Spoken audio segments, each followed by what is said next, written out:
Ahojte, máme tu tento transformátor, ale iba jeho primárne vynutie plus tieňaca fólia medená. Sekundárne vynutie bolo poškodené, vyskratované, tak jednoducho sa muselo odvinúť. Takže takto. Je tu urobený jeden skúšobný závit o dĺžke 10 cm a odmeriame si, že koľko dosiahneme na výstupe. Takže púšťam zariadenie 130 mV, tento jeden závit, potrebujeme dosiahnuť na výstupe zhruba 12 V, takže 10 metrov sa rovná zhruba 13 V. Kontrolná žiarovka tu nám nesvieti, ktorá je zapojená do série.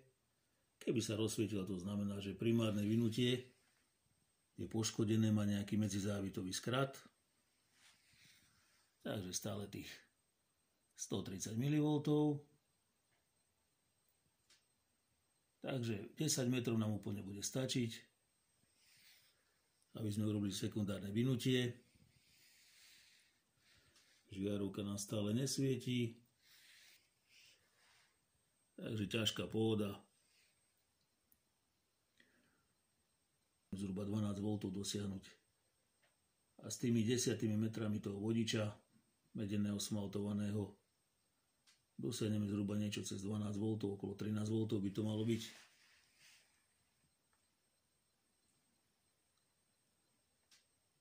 Takže dosiahneme potrebné výstupné napätie. Stále 130 mV.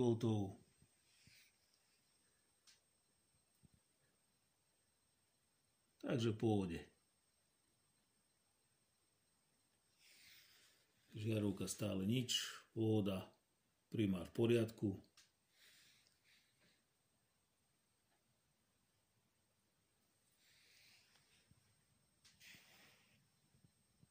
Nič sa nehreje, úplne studené.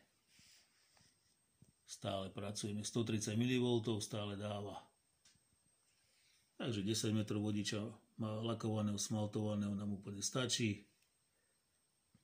Keď sa to podarí previnúť, keď sa to navinie, tak pohoda. Máme dobré trafo.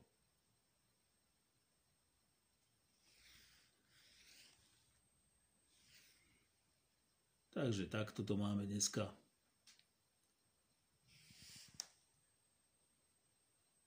Tak ďakujem vám všetkým za vašu pozornosť, za vaše odbery a lajky. Ahojte.